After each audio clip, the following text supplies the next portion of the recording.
जन मन में रसधार भरेगी राम कथा, जन मन में रसधार भरेगी राम कथा, जन मन में रसधार भरेगी राम कथा, जीवन का उद्धार करेगी राम कथा, जीवन का उद्धार करेगी राम कथा, करेगी राम कथा, करेगी राम कथा, करेगी राम कथा, करेगी राम कथा, जीवन का उद्धार करेगी राम कथा, जीवन का उद्धार करेगी राम कथा।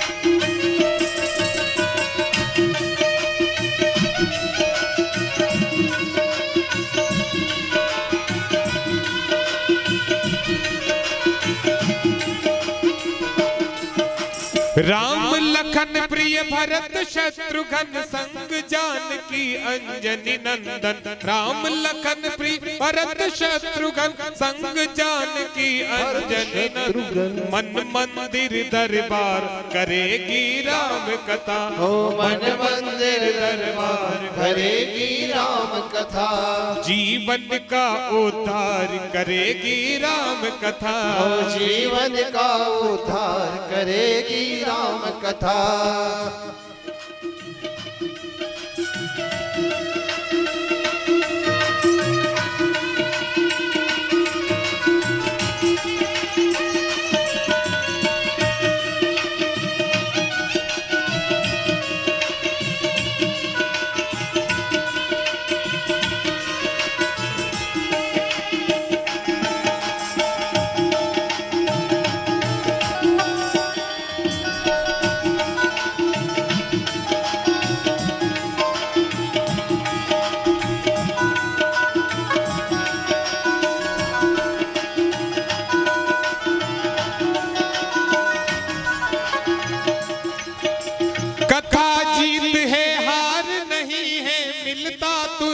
उधार नहीं है, कथा जीत है हार नहीं है, मिलता तुरंत उधार नहीं है, सफल नगद व्यापार करेगी राम कथा, सफल नगद व्यापार करेगी राम कथा, जीवन का उद्धार करेगी राम कथा, हो जीवन का उद्धार करेगी राम कथा।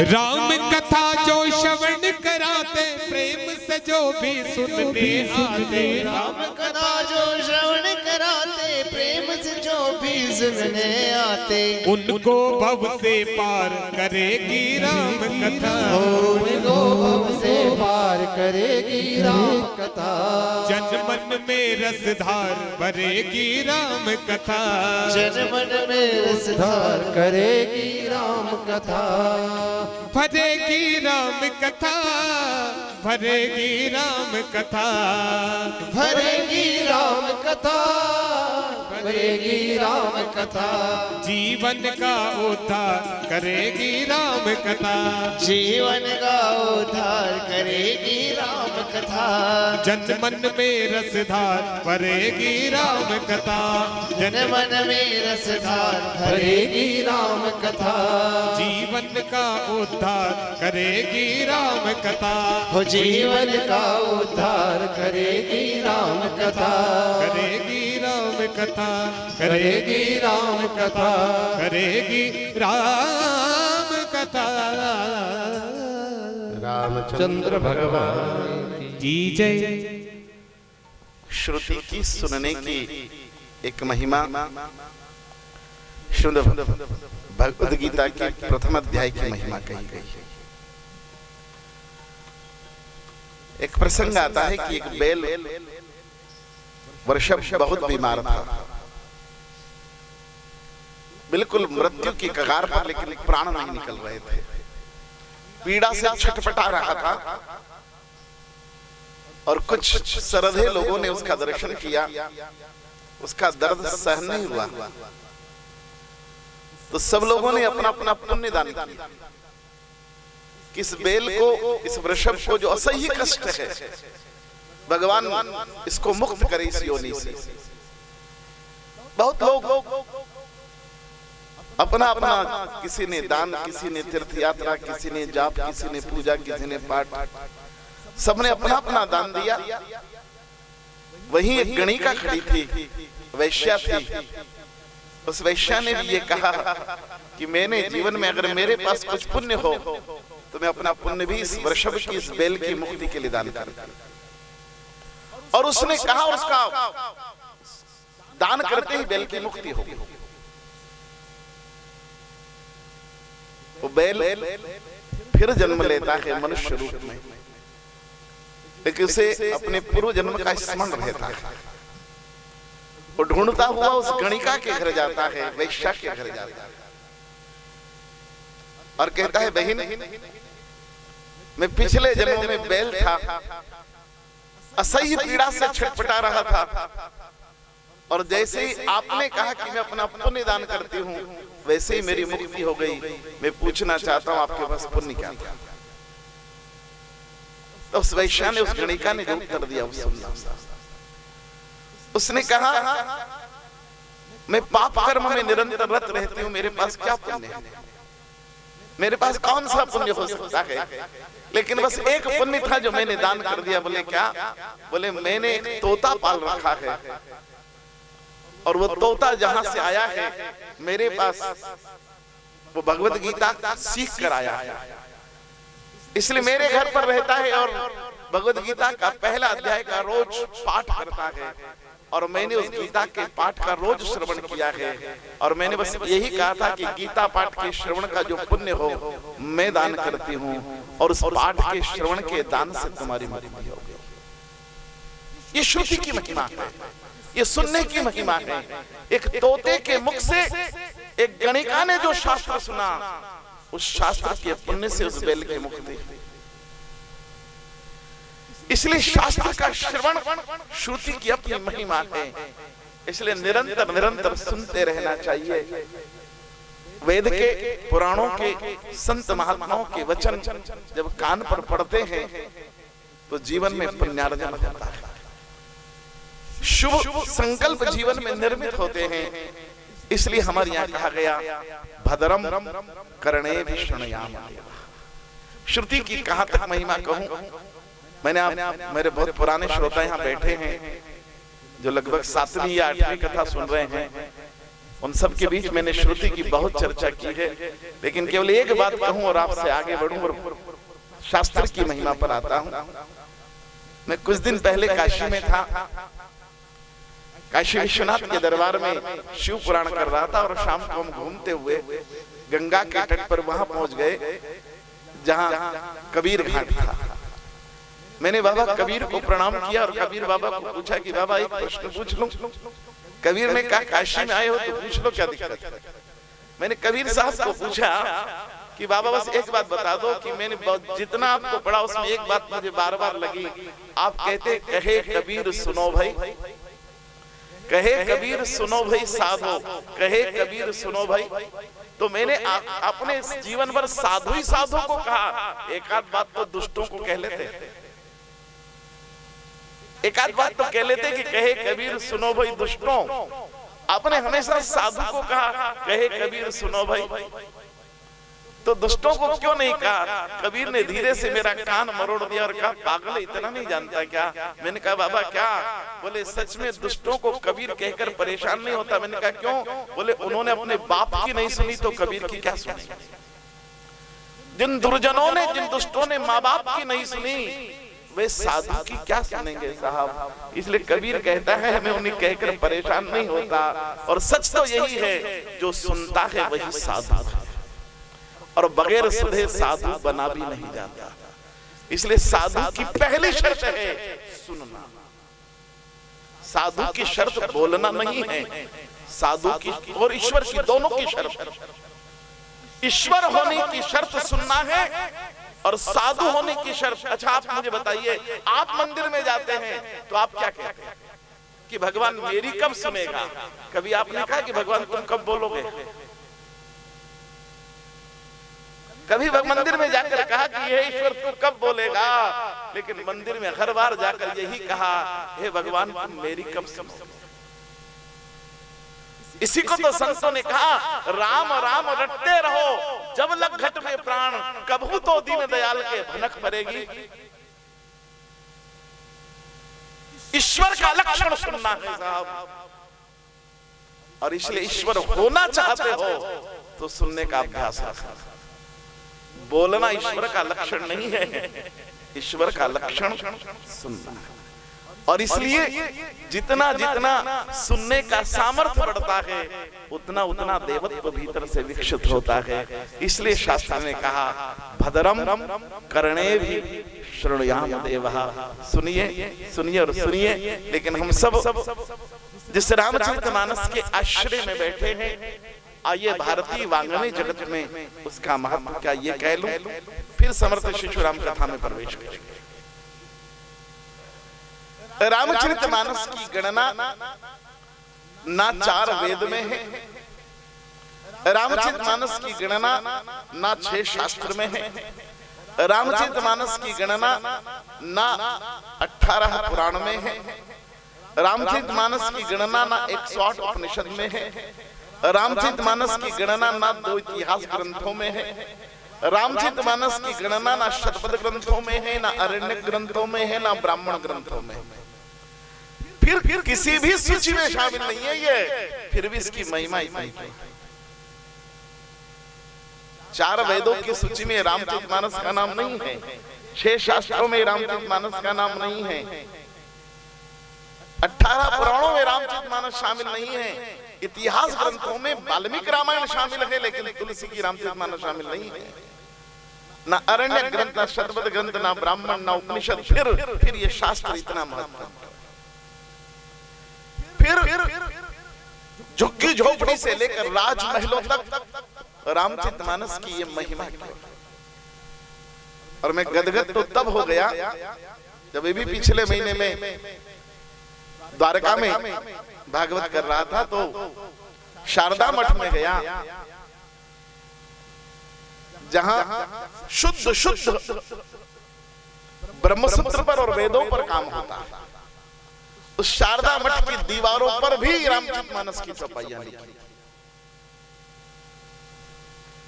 शंकराचार्य की साधना भूमियों पर भी जब रामचरितमानस की चौपाइयां देखता हूं तो इस शास्त्र के बारे में सोचने को और विवश हो जाता है।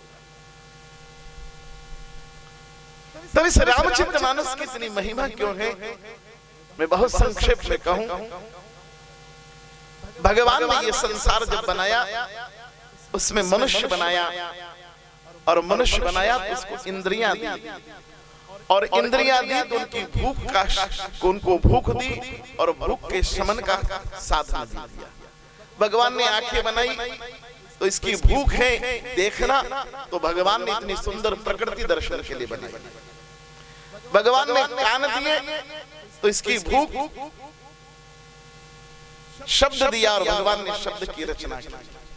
भगवान ने जिह्वा दी तो रस दिया, भगवान ने पेट दिया तो उसके लिए अन्न दिया। इसलिए जहां जहां जो आवश्यकता थी, जो भूख थी, उसका साधन भी भगवान ने दिया। लेकिन 10 इंद्रियों का स्वामी जो मन था, उस मन की भूख मिटाने के लिए भगवान ने अपने श्वास प्रश्वास से वेद को प्रकट किया। इसलिए मन को संस्कारित करना हो, मन को संतृप्त करना हो, तो वेदाश्रय ग्रहण करना चाहिए, क्योंकि मन की भूख वेद से मिटती है। लेकिन धीरे धीरे काल अपने प्रवाह में आगे बढ़ा और कलिकाल आरंभ हुआ। तो कलिकाल के आरंभ में भारतीय ऋषि परंपरा ने घोषणा कर दी कि कालजन्य प्रभाव के कारण मनुष्य का मन अस्वस्थ हो गया है, और जब व्यक्ति अस्वस्थ हो जाए तो उसे अन्न नहीं देना चाहिए। इसलिए मनुष्य का मन इस कलिकाल में वेदांत पचाने के योग्य नहीं बचा। बोले फिर तो बोले अस्वस्थ आदमी को, बीमार आदमी को फल दिया जा सकता है। तो कहा अन्न तो भगवान ने अपने श्वास प्रश्वास से वेद प्रकट किए थे, अब मनुष्य के मन के लिए फल कहां से लाएंगे? तब सारी ऋषि परंपरा में, संत परंपरा में भगवान वेदव्यास खड़े हुए और भगवान वेदव्यास ने कहा कि इस कलिकाल में मनुष्य के लिए फल चाहिए, तो फल लेकर मैं आऊंगा। कहा कौन सा फल लेकर आएंगे आप? सेव फल लाएंगे, जाम फल लाएंगे, केला लाएंगे, संतरा लाएंगे, कौन सा फल लाएंगे? तो भगवान वेदव्यास कहते हैं नहीं, ये स्थूल फल नहीं, ये लौकिक फल नहीं, जो मन को पुष्ट और संतुष्ट करे ऐसा फल लेकर आऊंगा। बोले कौन सा फल? तब भगवान वेदव्यास कहते हैं निगम कल्पतरोर गलितम फलम। वेद के कल्प वृक्ष का अद्वितीय फल लेकर आऊंगा, और उस फल का नाम होगा श्रीमद् भागवत। बोलो श्रीमद् भागवत महापुराण की जय। इसलिए वेद अगर अन्न है तो भागवत फल है। स्वयं भगवान वेदव्यास ने लिखा निगम कल्पतरोर गलितम। फिर कभी चर्चा करूंगा गलितम फल की, कि भागवत के फल का लक्षण विशेषण लिखा गया गलितम। और देखना साहब, गलित फल उसको कहते हैं जो तोड़ा नहीं जाता, अपने आप गिरता है। इसलिए राम कथा और भागवत कथा आपके करने कराने से नहीं होती है, ये तो जब प्रभु की कृपा होती है तब अचानक आपकी गोदी में गिरेगी। गलित फल जैसे अपने आप गिरता है ना, ऐसे ये सब अपने आप होता है। हम केवल निमित्त हैं और हम भाग्यशाली है कि हमारी गोदी में। करने कराने से नहीं होता साहब, उस प्रभु की कृपा से संभव होता है। इसलिए भागवत को कहा गया निगम कल्पतरोर गलितम। इसलिए मैं कभी कभी बहुत आग्रह पूर्वक कहता हूं, न हो तो दुखी भी मत होना, और हो जाए आप निमित्त बन जाओ तो अहंकार भी मत करना। कोई मेरी रामायण आपके माथे पर रख दे तो भाग्य समझना, और न रखे तो प्रतीक्षा करना। जिन दिन उसकी कृपा होगी उन दिन अपने आप आपके माथे पर आएगी। निगम कल्पतरोर गलितम फलम, ये अपने आप होता है साहब, ये प्रयत्न जन्य नहीं है, ये प्रभु कृपा जन्य है। इसलिए वेद अन्न थे तो भागवत फल था, लेकिन काल का प्रवाह और आगे बढ़ा और मनुष्य का मन इतना स्वस्थ हुआ कि आईसीयू एडमिट हो गया। और तब ऋषि परंपरा ने घोषणा कर दी कि अब ये तो फल खाने के लायक भी न बचा, क्योंकि जो आईसीयू में हो वो कहां छीलेगा, कहां गुठली फेंकेगा। बोले अब तो फल भी नहीं खा सकता। तो मनुष्य के मन ने कहा कि पहले आपने अन्न बंद किया, आप फल भी बंद कर दिए, तो मेरा होगा क्या? बोले नहीं नहीं, तुम्हें रस दिया जा सकता है, जूस दिया जा सकता है। तो कहा वेदांत तो भगवान ने प्रकट किया था, फल भगवान वेदव्यास लेकर आए थे, तो रस लेकर कौन आए? तब ऋषि परंपरा में जगदवंद गोस्वामी जी खड़े हुए, दोनों हाथ खड़े कर कि अगर संत समाज आज्ञा दे तो रस लेकर मैं आता हूं। कहा कौन सा रस लाओगे, कौन सा जूस लाओगे? आम का रस लेकर आओगे कि नींबू का रस लेकर आओगे कि अनार का रस लेकर आओगे कि पाइनएप्पल का जूस लेकर आओगे? कौन सा रस? तुलसी कहते नहीं नहीं, ये लौकिक जूस नहीं, जो मनुष्य को सच्चिदानंद से भर दे ऐसा रस लेकर आऊंगा। बोले कौन सा? तब जगदवंद गोस्वामी जी संत समाज में घोषणा करते हैं अगर वेद अन्न था तो भागवत फल था, और भागवत फल था तो रस लेकर मैं आऊंगा। बोले कौन सा? बोले वेद पुराण अष्टदश छहों शास्त्र सब ग्रंथन को रस।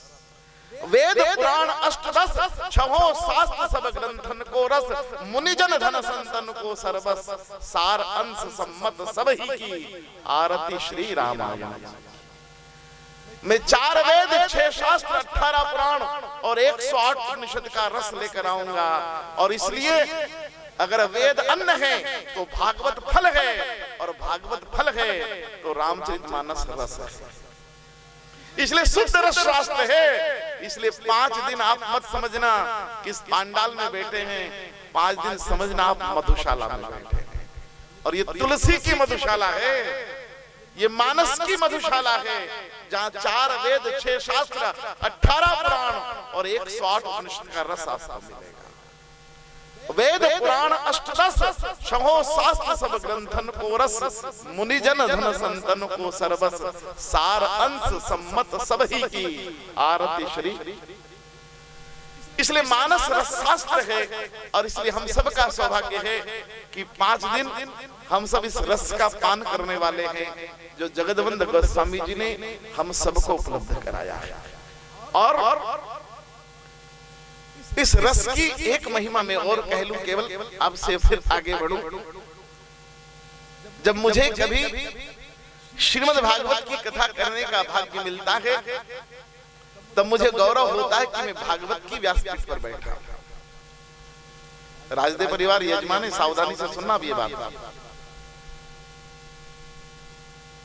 और एक एक कार्यकर्ता सुनना जो 1 महीने से इस काम के आयोजन में लगे हैं, वो सब लोग। भागवत करने को जब मिले मुझे, तो मुझे लगता है मैं भागवत की व्यासपीठ पर बैठा हूं। जब मुझे शिव पुराण करने का अवसर काशी में मिला, अन्य शिव तीर्थों में मिला, महाकाल की शरण में मिला, तब मैं बहुत अभिभूत था कि मैं शिव पुराण की व्यासपीठ पर बैठा हूं। जब मार्कंडे की तपोभूमि में उत्तराखंड में गंगा की गोद में जब मुझे देवी भागवत का निमंत्रण मिला, और वो मेरे यजमान गंगोत्री के 325 तीर्थ पुरोहित परिवार थे, तब मैं अभिभूत था कि तीर्थ पुरोहितों की कथा में कर रहा हूं मार्कंडे की तपोभूमि में, और देवी भागवत की व्यासपीठ पर बैठा हूं। मुझे गौरव होता है कि मैं देवी भागवत की व्यासपीठ पर बैठूं, मैं शिव पुराण की व्यासपीठ पर बैठूं, मैं भागवत की। लेकिन मुझे क्षमा करना, जब आप मुझे राम कथा करने बुलाते हो, तब मुझे लगता है कि मैं 1-2 पुराण की नहीं, 18 ही पुराण की व्यासपीठ पर बैठा हूं। यह आयोजन 18 ही पुराण का आयोजन है। वेद पुराण अष्टदश, रामचरितमानस में 4 वेद 6 शास्त्र और 18 पुराण शामिल है। इसलिए मानस सामान्य शास्त्र नहीं है, रामचरितमानस कलिकाल का अंतिम शास्त्र है। और भूतो न भविष्यति, ऐसा शास्त्र न पहले कभी हुआ न कभी। ऐसे अद्वितीय शास्त्र कलिकाल के रामचरितमानस की शरण में आप बैठे, और इसलिए बहुत श्रद्धा भक्ति से मानस का श्रवण करना।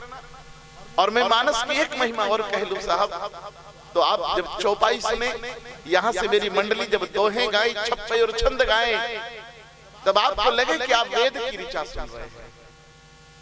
ये श्रद्धा में आपके भीतर जगाना चाहता हूं। इसलिए कहता हूं कि एक दिन मुझे जगदवंद गोस्वामी जी ने कहा कि बेटा, तेरी मानस में श्रद्धा है। मैंने कहा जी। तो बोले एक काम करना, रामचरितमानस की किसी चौपाई को, किसी दोहे को, किसी छंद को, किसी छप्पाई को, किसी सोरठे को सिद्ध मत करना।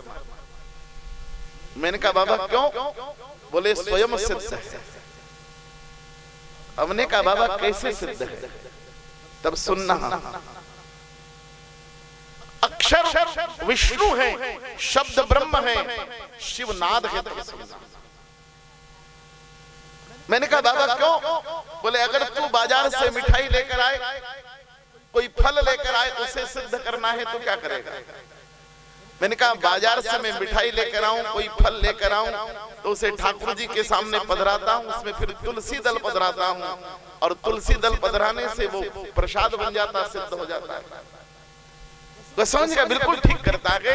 भगवान को नैवेद्य लगाने से कोई भी चीज सिद्ध हो जाती है, लेकिन तू किसी संत महापुरुष के दर्शन करने जाए और वो उठाकर एक सेव फल तेरे हाथ में रख दे, उसका भी नैवेद्य लगाएगा क्या?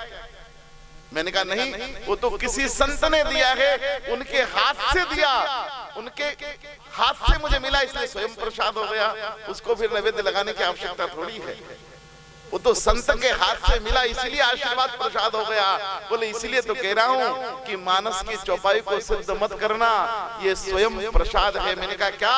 बोले शंभु प्रसाद सुमत ही तुलसी, रामचरित मानस कभी तुलसी। भगवान काशी विश्वनाथ ने रामचरित मानस का एक एक अक्षर मेरे हाथ पर रखा। रामचरित मानस की एक एक चौपाई भगवान शंकर का प्रसाद है। शंभु प्रसाद सुमत ही तुलसी, रामचरित मानस कभी। और आप कभी मंदिर में जाएं, कभी यज्ञ में जाएं, कथा भागवत में जाएं और प्रसाद न मिले तो चिंता मत करना, घर आकर रामचरित मानस खोल लेना, या कंठस्थ हो तो एक चौपाई गुनगुना लेना। मानस की एक एक चौपाई भगवान शंकर का प्रसाद है। मैं नहीं कह रहा हूं, तुलसी ने गाया और हम भी गा लेते। शंभु प्रसाद सुमति तुलसी, शंभु प्रसाद सुमति हे तुलसी, शंभु प्रसाद सुमति तुलसी, शंभु प्रसाद सुमति हे तुलसी। रामचरित मानस कभी तुलसी, रामचरित मानस कभी तुलसी, रामचरित मानस कभी तुलसी, रामचरित मानस कभी तुलसी।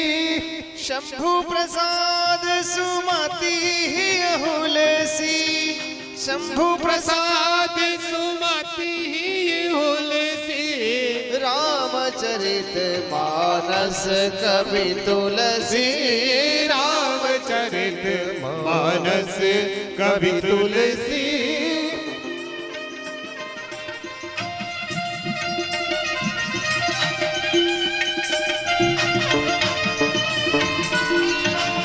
शंभु प्रसाद सुमति तुलसी, शंभु प्रसाद सुमति तुलसी।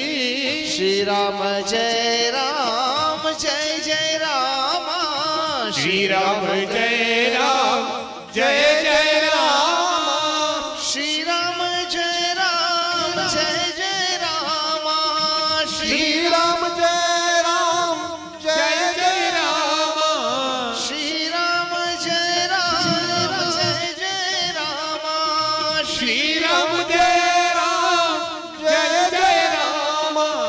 शंभु प्रसाद सुमति तुलसी, शंभु प्रसाद सुमति तुलसी, रामचरित मानस कभी तुलसी, रामचरित मानस कभी तुलसी, मानस कभी तुलसी, मानस कभी तुलसी।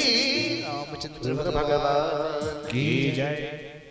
आइए अब राम कथा आरंभ करें। जिस निमित्त और जिस विषय के लिए हमने यह अद्वितीय अनुष्ठान यहाँ आयोजित किया है, मैं सीधी उसकी आपको यात्रा कराता हूँ। अवध की पावन भूमि है और अवध की पावन भूमि पर भगवान राम का प्राकट्य हो चुका है। भगवान राम का अवतार हो चुका है और राम जन्म के 10 दिन के उपरांत महाराज दशरथ गुरुदेव वशिष्ठ के चरणों में प्रणाम अर्पित करते हैं, आश्रम में जाकर, और प्रार्थना करते हैं कि महाराज आप राजभवन पधारे, राजमहल पधारे और चारों कुमारों का नाम संस्कार करें। गौरी गणेश का पूजन हुआ, कुल देवता पितृ देवताओं को प्रणाम किया गया, पंचांग की पूजा हुई और अब महाराज दशरथ जी ने बड़े राजकुमार भगवान राम को श्री कौशल्या जी की गोदी में से उठाकर वशिष्ठ जी की गोदी में रख दिया। और वशिष्ठ जी तो अभिभूत हो गए, आंखों से झरझर आंसू बहने लगे। कितने काल से प्रतीक्षा थी कि भगवान मेरी गोदी में आएगा, भगवान मेरी गोदी में आएगा, भगवान। क्योंकि जब सृष्टि की रचना ब्रह्मा जी ने की, तब अपने मानस पुत्र वशिष्ठ जी को कहा कि जाओ, आपको मैं रघुवंश का कुल पुरोहित बनाता। वशिष्ठ जी ने मना कर, मैं किसी कुल का कुल पुरोहित नहीं बनूंगा। बोले क्यों? बोले पौरोहित्य कर्म अति मंदा। जो पौरोहित्य का काम है वो ठीक नहीं है। ब्रह्मा जी ने पूछा क्यों?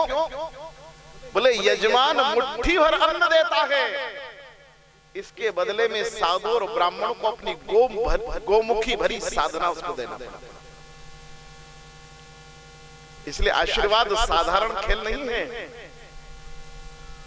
सावधान रहना आशीर्वाद देते वक्त और आशीर्वाद लेते वक्त। वशिष्ठ जी कह रहे हैं कि कोई मुझे दान दे, अन्न का दान दे, मुद्रा का दान दे, वो तो स्थूल दान देता है, लेकिन मैं उसके मंगल के लिए अपनी साधना उसको देता हूं, मेरा पुण्य समर्पित करता हूं। इसलिए ब्राह्मण साधु जब आपको आशीर्वाद देते हैं तो उनकी साधना आपको स्थानांतरित होती है। इसलिए उन्होंने कहा, इसलिए हमारे यहाँ कहा गया कि प्रणाम उसको करना जिसके पास कुछ हो, जिसके पास कुछ है ही नहीं वो देगा भी तो क्या देगा। इसलिए हमारे यहाँ पूज्यों को प्रणाम कहा गया, अपूज्यों को प्रणाम दोष माना गया, क्योंकि जिसके पास कुछ है साहब वो दान देगा। इसलिए वशिष्ठ ने कहा मैं किसी कुल का पुरोहित नहीं बनना चाहता, मुझे अपनी साधना, अपनी तपस्या देना पड़ेगी। ब्रह्मा जी ने कहा मेरे मानस पुत्र वशिष्ठ, मैं आपको एक नहीं दो कुल का कुल पुरोहित बना रहा हूं, और उस कुल का कुल पुरोहित बना रहा हूं जिस एक कुल में ब्रह्म जन्म लेगा, दूसरे कुल में शक्ति जन्म लेगा। इसलिए वशिष्ठ जी दोनों कुल के कुल पुरोहित बने। वो सूर्य वंश के भी कुल पुरोहित बने और वे निमि वंश के भी कुल पुरोहित बने। बाद में निमि वंश की कुल परंपरा बदल गई, फिर कभी कथा कहूंगा कि वशिष्ठ जी वहां से हट गए थे, लेकिन दोनों कुल के कुल पुरोहित बनाया और ये कहा था कि ब्रह्म जन्म लेगा उस कुल में जिसके तुम कुल पुरोहित हो। आज भगवान को गोदी में देखा तो अभिभूत हो गए कि सृष्टि कब बनी, पूरा सतयुग बीत गया, लगभग त्रेता भी बीतने को है, तब आज मेरी गोदी में ब्रह्मा,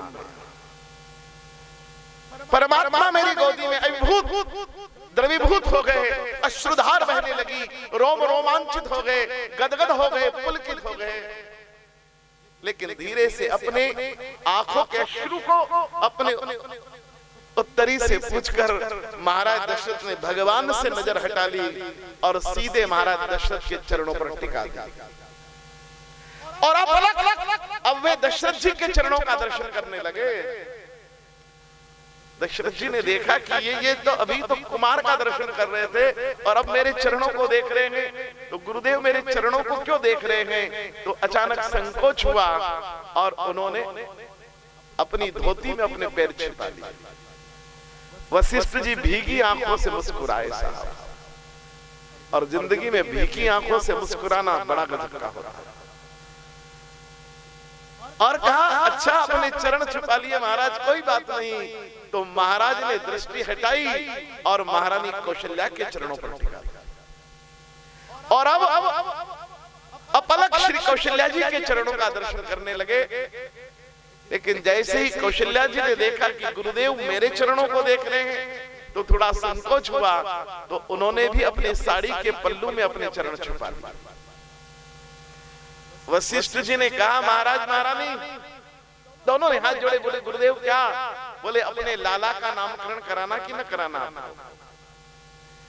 दशरथ जी ने कहा गुरुदेव आपको बुलाकर ही इसलिए लाए हैं कि नामकरण करो, हम तो उत्सुक हैं कहा नहीं, नामकरण तो करूंगा राजकुमार का, लेकिन शर्त यह है कि आप दोनों पहले अपने चरणों का दर्शन कराओ। दशरथ जी ने कान पकड़ लिए और कहा गुरुदेव नहीं, ऐसी कठोर आज्ञा मत दीजिए जिसका पालन नहीं हो सकता। बोले क्यों? बोले गुरुदेव हम शिष्य हैं, आप गुरु हैं, तो शिष्य का कर्तव्य है कि गुरु के चरणों का दर्शन करे। और गुरु अगर शिष्यों के चरणों को देखता है तो पातक होता है, पाप लगता है। गुरुमुख मूरत चंद्रमा, गुरु की जो मूर्ति होती है वो तो चंद्रमा होता है, और शिष्य के नयन चकोर होते हैं। अष्ट प्रहर निरखत रहूं गुरु चरणन की। इसलिए हम आपके चरणों का दर्शन करें तो समझ में आता है, आप हमारे चरणों को देखें तो दोष लगता है, पाप लगता है। गुरुदेव देखना है तो आप हमारे कपाल पर देखो, ताकि आपकी कृपा दृष्टि से भाग्य रेखा ठीक हो जाए। हम अपने चरण नहीं दिखा सकते। वशिष्ठ जी ने थोड़ा क्रोध का अभिनय किया और कहा राजन, मैं त्रिलोक को उपदेश करता हूं, तुम मुझे उपदेश कर रहे हो। मैं त्रिलोक को उपदेश करता हूं, तुम मुझे उपदेश कर रहे हो। मेरी आज्ञा है दोनों दर्शन कराओ तो मैं नाम रखूं। कौशल्या जी रो पड़ी। अरे कौशल्या जी ने कहा गुरुदेव ये कठोर आज्ञा, ये असंभव कैसे संभव होगा, लेकिन आप चाहते क्यों है? तो वशिष्ठ जी का उत्तर सुनना और कथा का मैं प्रवेश करना। वशिष्ठ जी ने कहा राजन, मैं कितनी बार तुम्हारे घर आया हूं, कभी एकादशी को, कभी पूर्णिमा को, कभी संक्रांति को, कभी दिवाली को, कभी दशहरे को, और तुमने गुरु पूजन किया।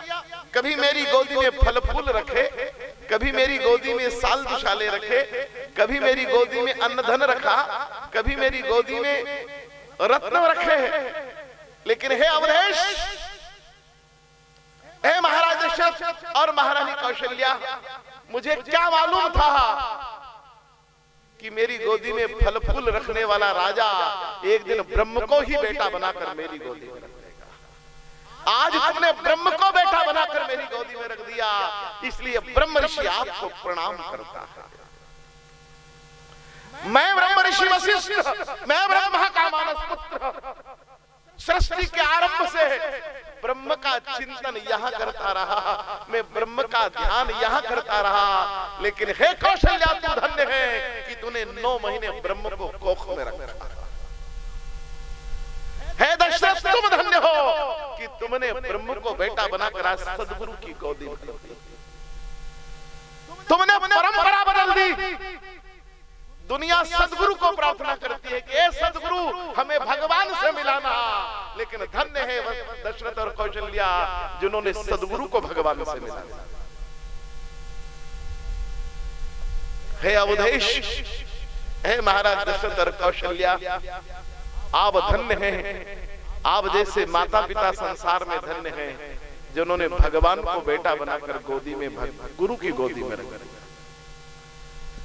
और इसलिए दशरथ और कौशल्या जैसा दाम्पत्य जीवन हो, दशरथ कौशल्या जैसे पति पत्नी हो, तो वे सदगुरु को भी भगवान की दक्षिणा देते हैं।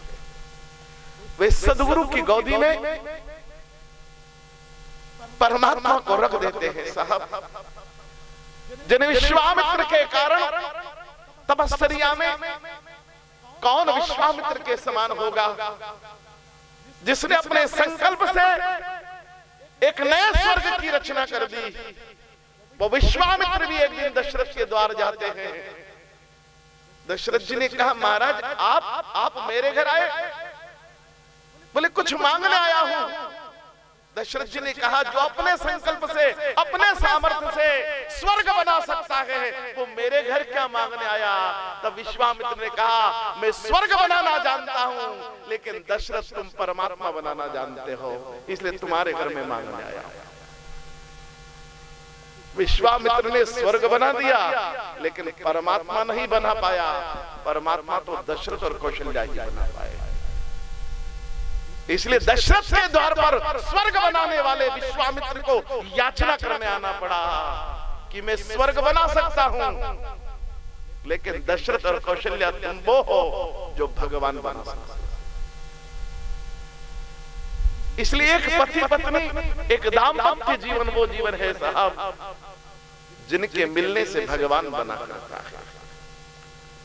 जो साधु न कर पाया, जो महात्मा न कर पाया, जो जीवन में केवल ब्रह्म ऋषि बनने में सारी साधना लगाता रहा, वो विश्वामित्र कहते हैं मैंने सारी जीवन की साधना क्षत्रिय से ब्राह्मण होने में, ब्राह्मण से ऋषि होने में, ऋषि से ब्रह्म ऋषि होने में लगा दी।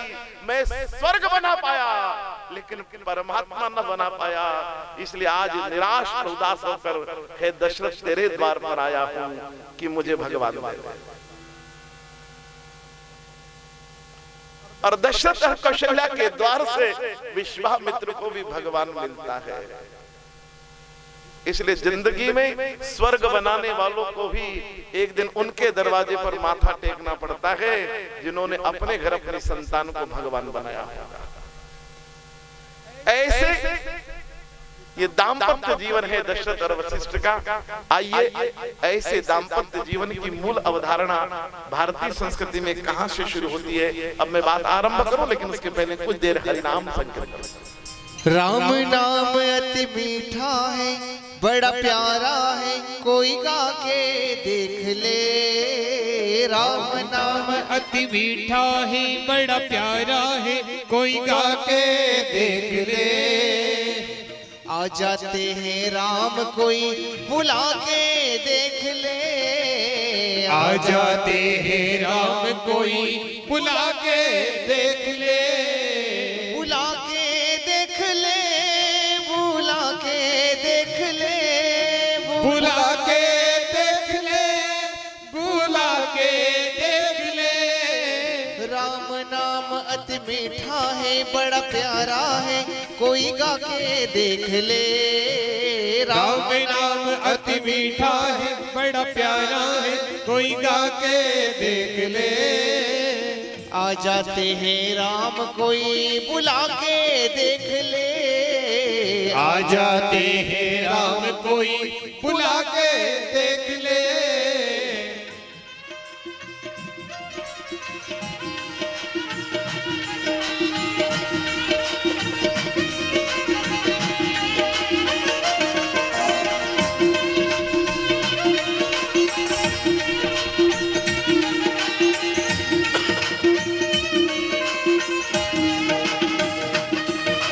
मन भगवान का मंदिर है, यहाँ मेल ना आने देना। मन भगवान का मंदिर है, यहाँ मेल न आने देना। मन भगवान का मंदिर है, यहाँ मेल ना आने देना। मन भगवान का मंदिर है, यहाँ मेल न आने देना। हीरा जन्म मोल मिला, इस व्यर्थ गवाना देना। हीरा जन्म अमोल मिला, इस व्यर्थ गवाना देना। हो हीरा जन्म मोल मिला, इस व्यर्थ गवाना देना। हीरा जन्म अमोल मिला, इस व्यर्थ गवाना देना। शीश दिए हरि मिलते हैं, झुका के देख ले। शीश दिए हरि मिलते हैं, झुका के देख ले।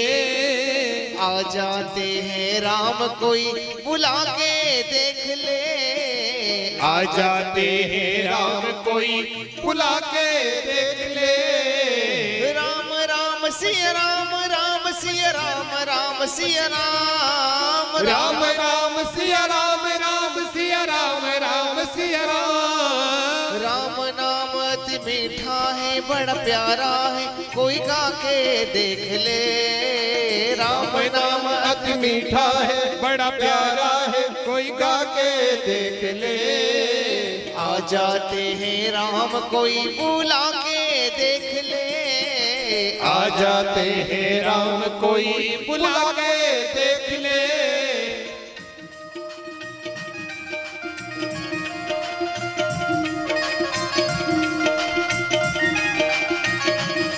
जय हो।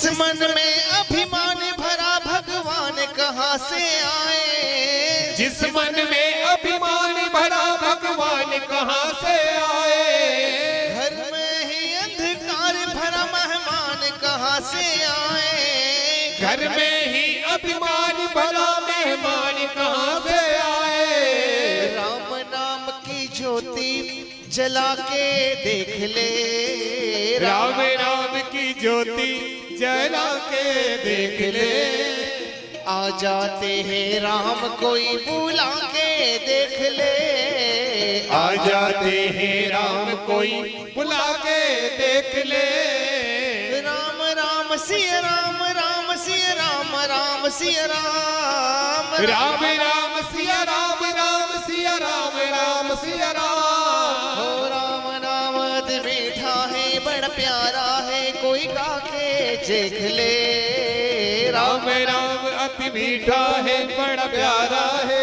कोई गा के देख ले। आ जाते हैं राम कोई बुला के देख ले, आ जाते हैं राम कोई बुला के देख ले, तू बुला के देख ले, बुला के देख ले, बुला के देख ले।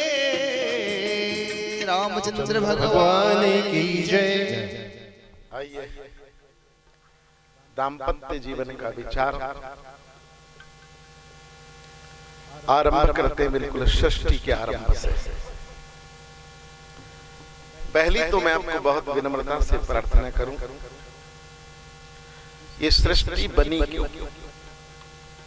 पहला विषय, तब हमारे यहाँ शिक्षा जगत में एक विचारक को बहुत पढ़ाया गया, डार्विन। और उस डार्विन ने कहा कि दुनिया संघर्ष में से बनी। उसका विचारक डार्विन के बारे में कहा द्वंद्ववाद है, विकास का द्वंद्ववाद। वो कहता है जब तक घर्षण नहीं होगा, संघर्ष नहीं होगा, और संघर्ष में से संसार आगे बढ़ता है। लेकिन ये धारणा बिल्कुल गलत है। भारतीय मनीषा कहती है हमारे यहाँ संघर्ष में से सृजन नहीं हुआ, हमारे यहाँ सृजन संकल्प में से हुआ। इसलिए भगवान ने कहा एको हम भविष्यामः, मैं ईश्वर एक हूं, मैं ही बहुत होना चाहता। और ईश्वर ने अपने संकल्प से सृष्टि बनाई। इसलिए सृजन जब भी करो संकल्प में से करना, संघर्ष में से मत करना। इसलिए आप कोई चीज पाना चाहते हैं तो किसी से प्रतिस्पर्धा कर कर, किसी को पीछे दिखाने के लिए, किसी से होड़ करने के लिए जीवन में कुछ उपलब्ध मत करना। अगर आपका संकल्प है, आपकी आवश्यकता है तो सृजन करना, लेकिन किसी को पीछे छोड़ देने के लिए। आपको घर में 4 कमरे चाहिए, बनाइए, लेकिन बाजू वाले ने 4 बना लिए इसलिए हम 5 बना ले, ये जरूरी नहीं है। इसलिए सृजन संकल्प में से होना चाहिए, सृजन संघर्ष में से नहीं होना चाहिए। मुझे मेरे पिताजी ने कहा, इसलिए मैं कहता हूं। बहुत व्यवहारिक है, कथा में ये बात कहना नहीं चाहिए, लेकिन शास्त्र कहता है। मेरे ताऊ जी के लड़के के पास मोटरसाइकिल थी, मेरे बड़े भाई साहब ने मांगी, उन्होंने नहीं दी, तो मेरे भाई साहब ने उसी समय प्रतिज्ञा कर ली कि मैं 2 दिन में मोटरसाइकिल खरीद के दिखा दूंगा। पिताजी को कहा कि मैंने ताऊ जी के लड़के बड़े भाई साहब से मोटरसाइकिल मांगी, रात को उन्होंने नहीं दी, मुझे आज ही खरीदना है। मेरे पिताजी ने कहा 2 साल नहीं खरीदने दूंगा। तेरे मन में ये प्रतिस्पर्धा का भाव आया कैसे कि उनने नहीं दी इसलिए? अब तो 2 साल नहीं, और घर में 2 साल से मोटरसाइकिल नहीं आई। मैं प्रणाम करूं ऐसे माता पिता को जो संतान को ये संकल्प दिलाता है। आवश्यकता है तो आज ही खरीद लो, तुम कोई दिक्कत नहीं है, लेकिन उन्होंने नहीं दी, इस अपमान का बदला लेने के लिए हम लेंगे, ये संभव नहीं। बहुत छोटी बातें हैं, इसलिए जीवन में कुछ भी उपलब्धि, कोई भी सृजन संघर्ष में से मत करना, वो कल्याणकारी नहीं होगा। सृजन हमेशा संकल्पों में से होना चाहिए। इसलिए ईश्वर ने कहा एको हम भविष्यामः, मैं एक हूं, मैं अनेक होना चाहता हूं। और जब ईश्वर एक से अनेक होना चाहा तब उसमें दो धारणा सामने आई। मैं वैदिक परंपराएं आपके बीच में वेदित करता हूं। उसमें से एक धारणा तो यह है इस ईश्वर ने यह संसार बनाया। दूसरा कहा गया कि नहीं, ईश्वर ने संसार नहीं बनाया। बोले फिर? बोले ईश्वर ही संसार बन गया, जगदीश्वर ही जगत बन गया। बनाना अलग चीज है और स्वयं वो रूपांतरित। दो धारणा है। आप ईश्वर को कैसे देखते हो? ये ईश्वर की निर्माण है या ये संसार स्वयं ईश्वर है? जगत बंधु गोस्वामी जी कहते हैं सिया राममय सब जग, ये संसार ही परमात्मा है।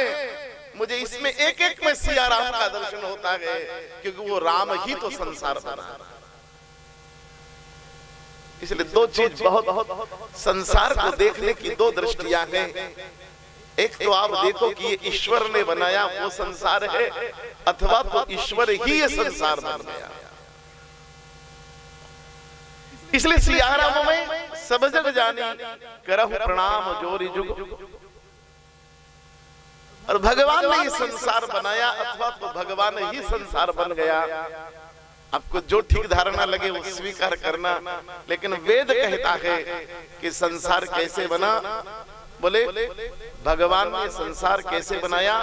बोले नाभ्या आसीदंतरिक्षगुम शीर्ष्णो द्योः समवर्तता पद्भ्याम भूमिर्दिशः श्रोत्रा तथा लोकाम अकल्पयन्।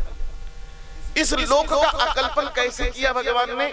बोले भगवान ने अपनी नाभि बनाया, भगवान के पैरों से भूमि बनी, भगवान के कानों से दसों दिशाएं बनी।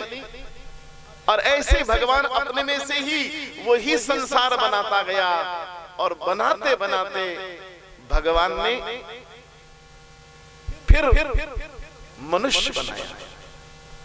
तो भगवान ने अपने मन के दाहिने भाग से एक पुरुष बनाया।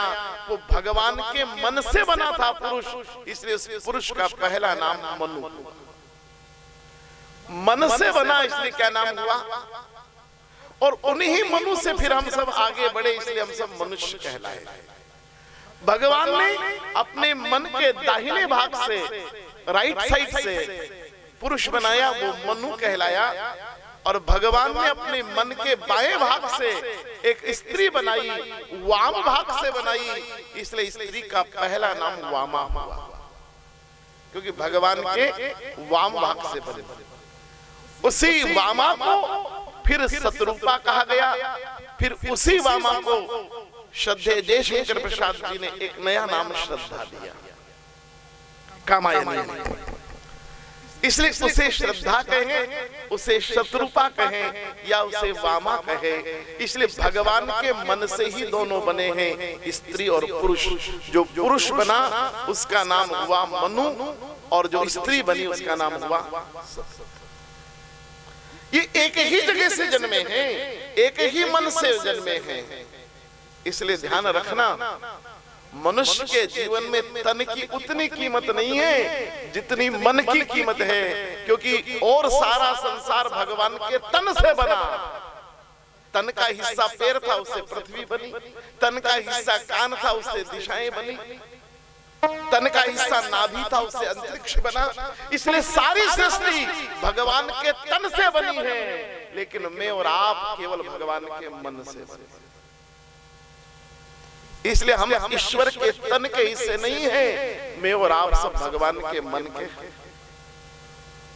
इसलिए भगवान ने अपना सारा मन हमें बनाने में लगा दिया, पूरा मन खर्च कर दिया, और उसको भागवत प्रमाणित करते हैं। श्रद्धा से सुनना साहब, और मुझे कह लेने दो। मुझ पर विषय के बहुत दबाव रहते हैं, लेकिन मैं क्या करूं साहब। लेकिन भागवत से प्रमाणित करती है कि भगवान श्री कृष्ण जब ब्रज से मथुरा गए तो अपने साथ क्या ले आए? नंद बाबा के पास 9 लाख गायें थी, बोले गए क्या? नंद यशोदा को ले गए, बोले नहीं। बांसुरी ले गए, बोले नहीं। जमुना का जल ले गए, बोले नहीं। उद्धव को राधा कहती है रोकर कि कृष्ण ना नंद यशोदा को ले गए, न कृष्ण अपनी प्राण प्रिया राधा को ले गए, न कृष्ण अपने साथ 9 लाख गाय लेकर गए, न कृष्ण यहां से कोई हीरे मोती लेकर गए, न माखन मिश्री लेकर गए। बोले क्या? बोले कृष्ण केवल एक चीज लेकर गए जो उनके पास नहीं था। बोले क्या? बोले उधो मन भय न 10-20 एक भूत हो गयो श्याम संग दूजो को आराधे ईश। उधो मन भय ना।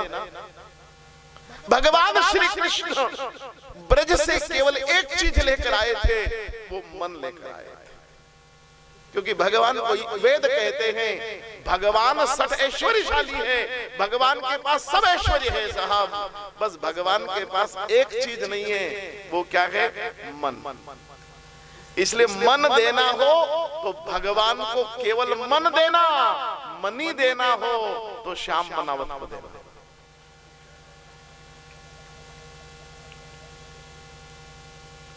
भगवान को मनी नहीं चाहिए, भगवान को क्या चाहिए? मनी किसे चाहिए? अच्छा, आपको नहीं चाहिए? हम सब भगवान के मन से। इसलिए मूल अवधारणा मन की। इसलिए शिक्षा में सबसे पहले सोचना होगा तो जिस तत्व से हम बने हैं उसको सोचो। मिट्टी ठीक होगी तो घड़ा ठीक बनेगा साहब, आटा ठीक होगा तो रोटी ठीक बनेगी। आटा ही खराब है तो रोटी ठीक बनेगी क्या? मिट्टी ही खराब है तो घड़ा ठीक बनेगा क्या? इसलिए मूल जिस तत्व से हम बने हैं वो परमात्मा के मन से। इसलिए सारा सृजन जो मनुष्य का है, मनुष्य कर विचार करना है साहब, तो फिर थोड़ा मन दर्पण, मन ही ईश्वर, मन ही देवता, मन से। आइए एकाक्षर। तुरा मन दर्पण कहलाए, तुरा मन दर्पण कहलाए। भले बुरे सारे कर्मों को, भले बुरे सारे कर्मों को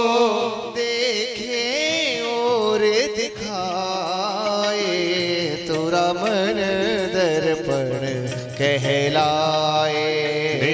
तुरा मन दर्पण कहलाए, तुरा मन दर्पण कहलाए, तुरा मन दर्पण कहलाए।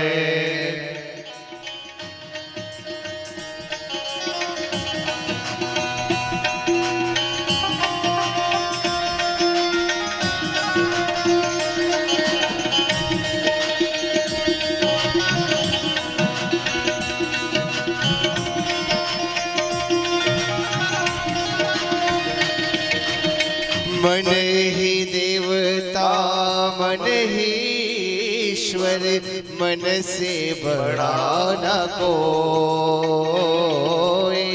मन ही देवता मन ही ईश्वर, मन से बड़ा न कोई। मन उजियारा जब जब फैले, जग उजियारा हो। मन उजियारा जब जब फैले, जग उजियारा हो। इस उजले दर्पण पर प्राणी, इस उजले दर्पण पर प्राणी धूल न जमने पा तोरा मन दर्पण कहलाए, तोरा मन दर्पण कहलाए, तोरा मन दर्पण, तोरा मन दर्पण, तोरा मन दर्पण कहलाए। सियावर रामचंद्र भगवान की जय।